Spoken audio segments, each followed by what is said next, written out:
America's wars have produced a legion of heroes, but today's guest shares the story of Maine's Joshua Lawrence Chamberlain, a Civil War lion whose service in war and in peace still resonates today.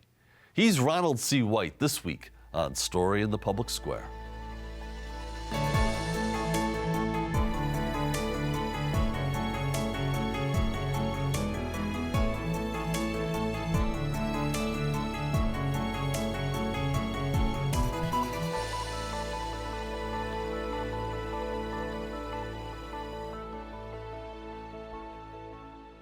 Hello and welcome to Story in the Public Square, where storytelling meets public affairs.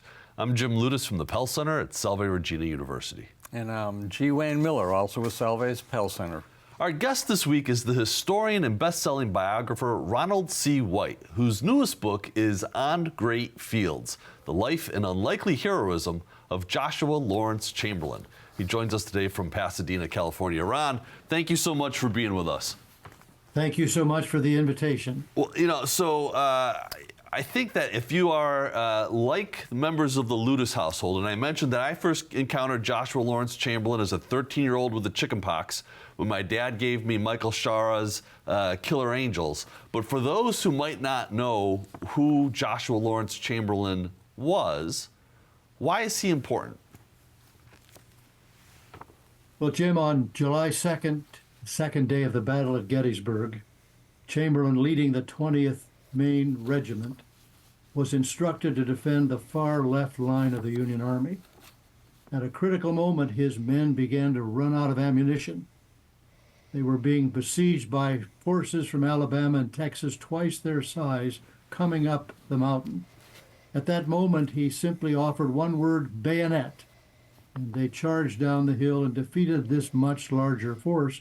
And for the rest of his life, he became the hero of Little Round Top.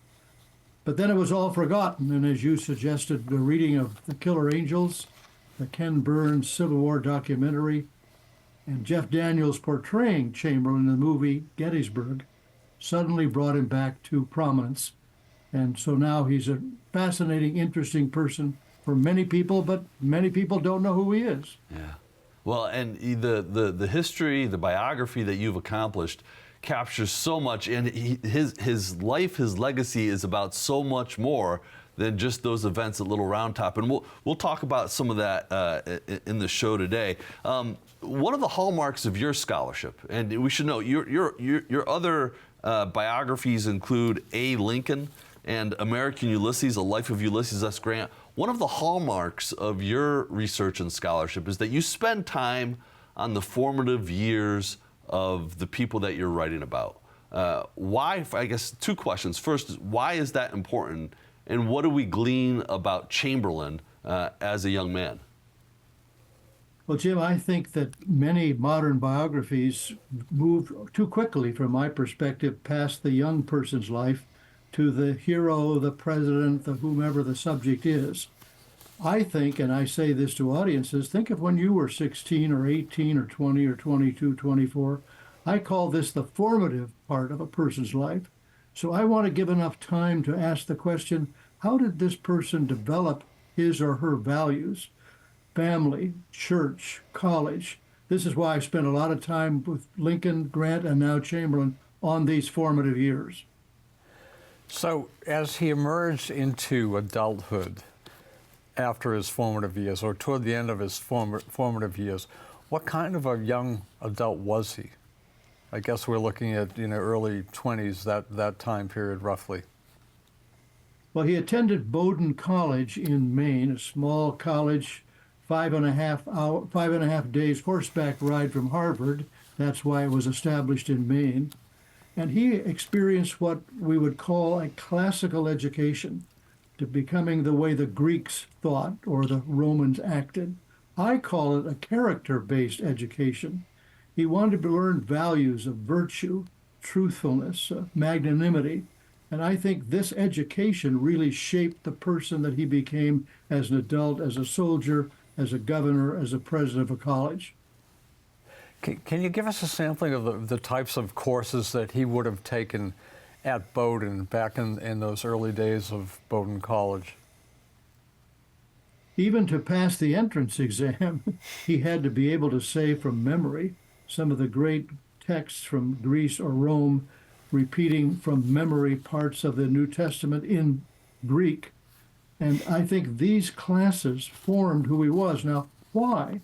Well, a Harvard professor at that time said the problem with our age is we are a self-indulgent age. We are only interested in self. Is this 1848 or 2024? Self-referential society.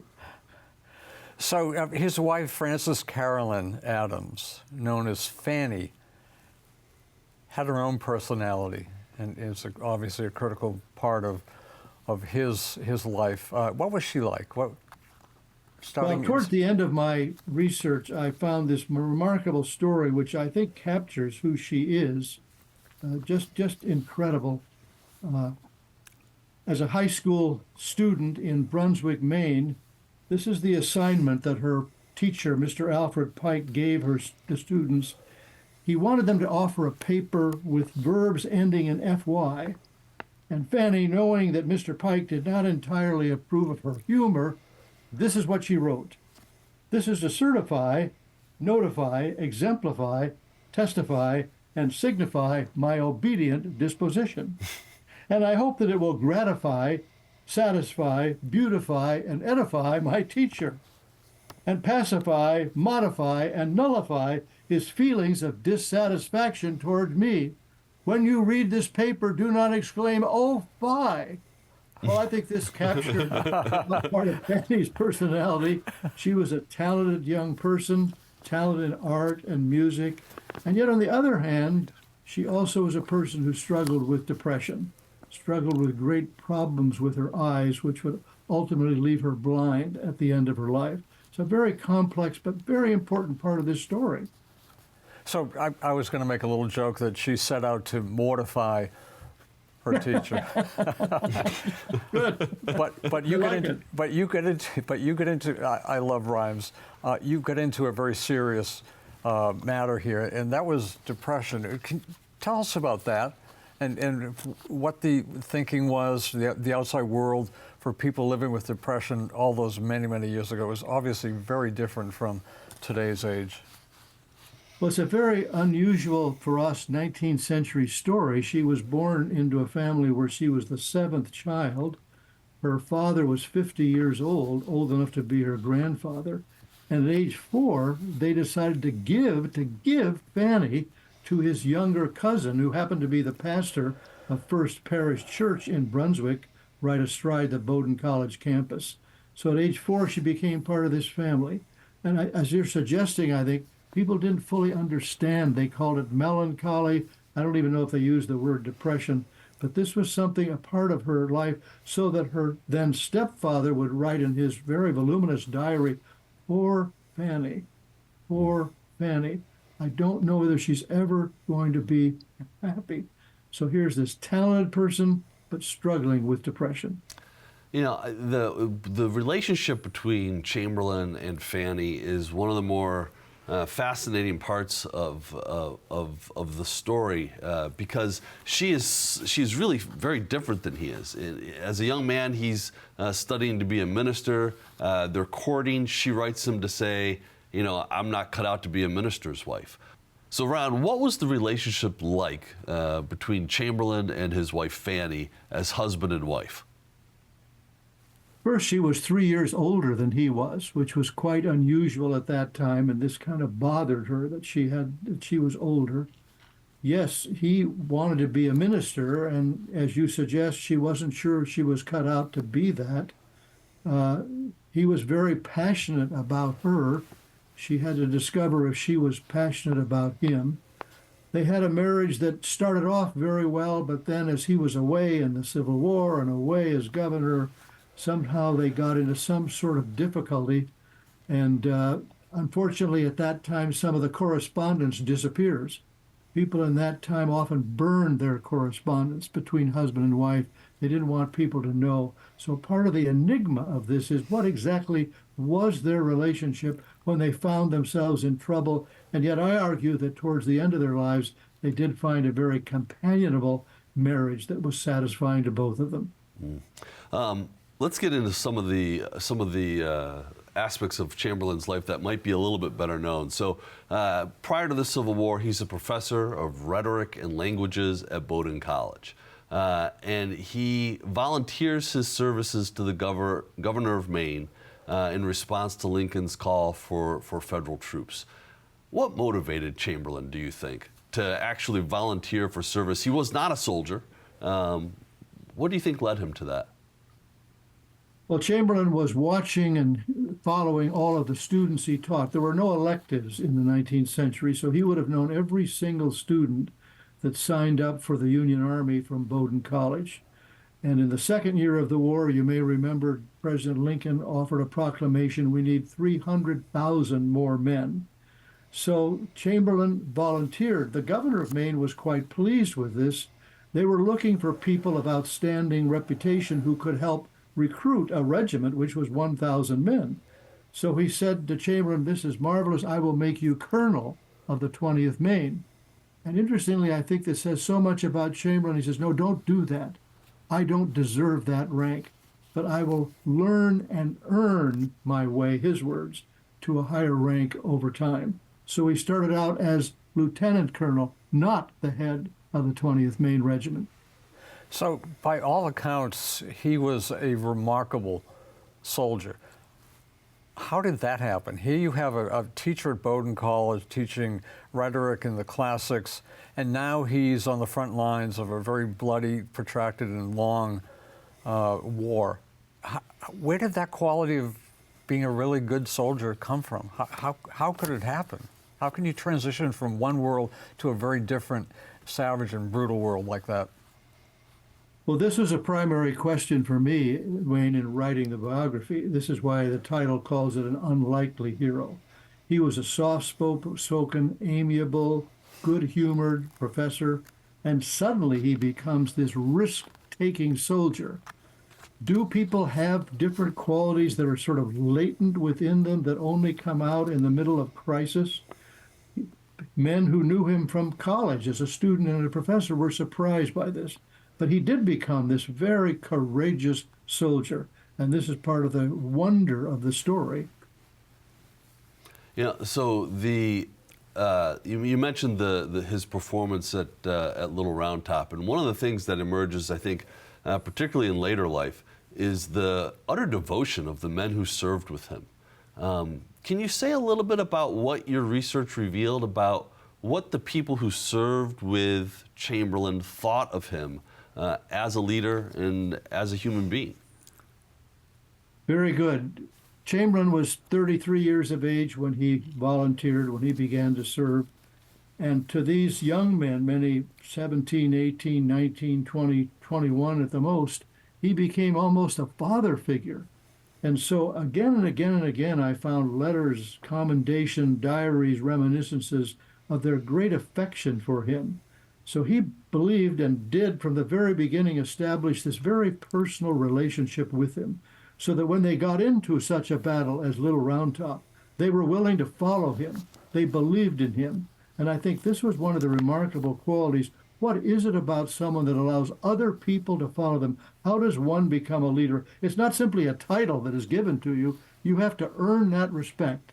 And I think he earned the respect of the men who were in the 20th Maine. Is that why they still teach Little Round Top at West Point?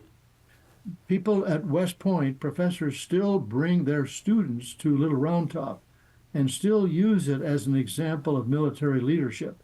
They would have the students portray the various figures, Alabamians, Maine soldiers, that although this is a very different era, different kind of warfare, yet the qualities of leadership are still translatable to the present situation. Can you give us a little more detail about that Battle of Little Round Top? Because it really was quite extraordinary, and you lay it out, of course, in the book. Sort of a play-by-play, if you don't mind. Well, by the time they got to Little Round Top, the 1,000-man regiment was down to like 485. Through desertion, through death, through all sorts of calamities. So he's at the top of Little Round Top. It had been discovered earlier in the day that Little Round Top was undefended. And if the Confederates had gotten to the top of Little Round Top, well, that might have changed the whole battle at Gettysburg. So the word is sent out that someone needs to get to the top, and a variety of regiments, actually 5 different regiments from different states, are there. But Chamberlain is defending what we call the far left line. This was the crucial part. And at this moment, it's quite interesting that now in the last 2 years, Gettysburg has spent $10 million restoring Little Round Top. And in doing so, I learned this just recently, they did an archaeological dig, and they found in that dig twice as many Confederate bullets as Union bullets, which verifies his story that they had run out of ammunition. Wow. So as they get to the top, they had to protect themselves, simply not going down, but also from the far left. So it's almost like a swinging gate that they come down that hill and with great courage win that great battle. It's only an hour and a half, but it's a decisive battle of the Civil War. Ron, you describe, I think, with great precision, more than I had read elsewhere, the nature of the wounds that Chamberlain receives at Petersburg, and they are grievous. How remarkable is it that he lived and returned to service? Chamberlain is leading 10 months later the siege of Petersburg. And as he comes down the hill, he is hit by a mini ball in his left hip. It shatters blood vessels, scrapes his urethra, and lodges in the far right hip, not even exiting the body. He tells the doctors to treat other people because he will die, and they tell him he will die, and modern physicians say he would have had about a 10% chance of survival. And here's another remarkable part of Chamberlain. Let me just read it, so brief, but it's very important. At this moment, he writes to Fanny, "My darling wife, I am lying mortally wounded, the doctors think, but my mind and heart are at peace. Jesus Christ is my all-sufficient Savior. I go to him. God bless and comfort you, precious one. You have been a precious wife to me. To know and love you makes life and death beautiful. Cherish the darlings," they had 2 young children, "and give my love to all the dear ones. Do not grieve too much for me." At this moment, believing he's dying, he writes this remarkable letter. Well, for the rest of his life, he goes through 3 surgeries to try to repair these wounds he cannot. And the rest of his life, he deals with infections. Remarkably, he lives 50 more years, but ultimately dies of infections from these wounds. So after that wound, his family wanted him to leave the battlefield, and he didn't. And he didn't return to a staff job. He became a combat commander again and served again with valor. What sustained him during that period? I mean, here was a man who had come so close to death, whose family, his wife included, did not want him to be in harm's way again, and yet he decided to go back and be valorous. Well, one of the values that he learned at Bowdoin College and then subsequently at Bangor Theological Seminary was the masculine value of duty. So when his mother and his wife said, "Have you not given enough of yourself?" he'd signed up for 3 years. And he said, "No, I have given my pledge." He couldn't even mount his horse when he returned from the sort of sick leave in Maine. But the value of duty impelled him to keep serving until the end of the war. Again, this says so much about who he is as a person. Yeah, it's a remarkable life. In the interest of time, there's vast amounts of stuff we're going to have to skip over, including the surrender at Appomattox. Yes. So people need to buy the book. They need to read the book. But there's a passage that you quote that I think is the inspiration for the title of the book. Chamberlain wrote himself to commemorate the dedication of a monument to the soldiers of Maine at Little Round Top. Would you share that with us? And then let's talk a little bit about that passage. Yes, and earlier you mentioned that Chamberlain was professor of oratory. The audience needs to know that when he came to Bowdoin College, he was a stammerer or a stutterer. Wow. So the remarkable fact that he becomes professor of oratory has to overcome this. Yes, in 1889, the men returned to Little Round Top to dedicate monuments to both Little and Big Round Top, commemorating the Battle of 1862. And these are the words that Chamberlain spoke. In great deeds, something abides. On great fields, something stays. Forms change and pass, bodies disappear, but spirits linger to consecrate ground for the vision place of souls. Generations that know us not, and that we know not of, heart drawn to see where and by whom great things were suffered and done for them, shall come to this deathless field to ponder and dream. Just absolutely remarkable. Chamberlain's gift for words. He became, I argue, the chief orator, spokesperson for the meaning of the Civil War. After the Civil War, he was not Grant or Sheridan or Sherman, but he was the best orator to do this. So the title of your book is drawn from that passage. Why did Yes. that strike so deeply into your writing heart, as it were? Well, I think it characterizes Chamberlain, and if you were to go to Bowdoin College today, not long ago, a new statue of him was raised, and those words are there. And I think it captures the fact that he understands the value of history, the possibility of memory, and that although this is a very point in the 19th century, he also grasps the fact, which has become true, that in the 21st century, people are going to come to Gettysburg, and now the chief place they want to come is Little Round Top because of the story of Joshua Lawrence Chamberlain. You know, again, we're glossing over a lot. He serves as governor of Maine for multiple terms. He goes on to be president of Bowdoin College, and then he embarks on another era in his life where he's more focused on business. But while he's still at Bowdoin, there is a controversy over the election of the governor of Maine in 1879. And there's a contest about what ballots should be counted and who should become the next governor. It is so reminiscent of the events of 2020 that I have to ask you about the peaceful transfer of power and the role that Chamberlain played in those 12 days in 1880. Yes, it's remarkably, eerily similar. We've thought until recently that the peaceful transfer of power was part of the hallmarks of our democracy. And then we thought, well, this obviously must never have happened before 2020, but actually it did happen, not at the national level, but at the state level. So at the end of 1879, an election took place in Maine.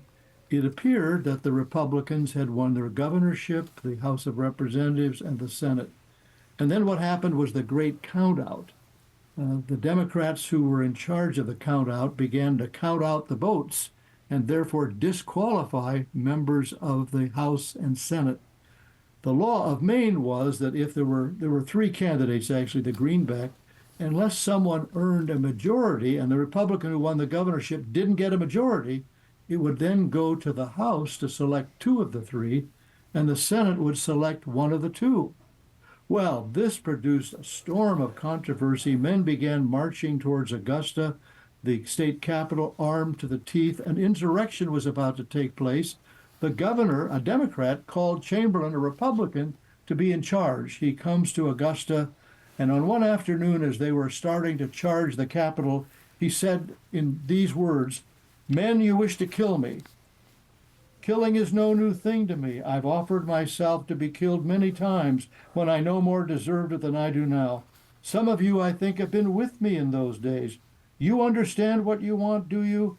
I'm here to preserve the peace and honor of the state until the right government is seated. Whichever it may be, it's not for me to say." And as he offered these words, he literally stepped forward and said, "If you want to kill me, here I am." And at that point, there was a silence, and yet a former soldier in the 20th Maine said, "By God, old general, if anybody steps forward to kill you, I'll shoot him on the spot." So this is, I think, Chamberlain's finest moment, even more important than Little Round Top. He preserved this peaceful transfer of power. The state Supreme Court finally weighed in. The Republicans won the governorship, the House, and the Senate. You know, I find myself absolutely enthralled by that story, and the physical courage combined with moral courage that Yes. Chamberlain displays again and again and again. It's incredible. I don't know how else to describe it. Well, and part of what I wanted to do in this biography was to say that we have had, understandably, a zoom lens, sort of focusing on Little Round Top. I wanted to have a wide angle lens and to suggest to the audience, to readers, that Chamberlain's life is more than Little Round Top. There's various remarkable chapters, more than any other Civil War veteran, governor of a state, president of a college, great orator. And these chapters need to be seen to get the full scope of why he is such a remarkable person. And I'll say, as a real form of praise, this is no hagiography. This is real biography. No. We get warts and all. It's a remarkable piece of scholarship, a remarkable life, but a remarkable telling of it. Ronald C. White. The book is On Great Fields. Thank you so much for being with us. That is all the time we have this week, but if you want to know more about Story in the Public Square, you can find us on social media or visit pellcenter.org, where you can always catch up on previous episodes. For G. Wayne Miller, I'm Jim Ludis, asking you to join us again next time for more Story in the Public Square.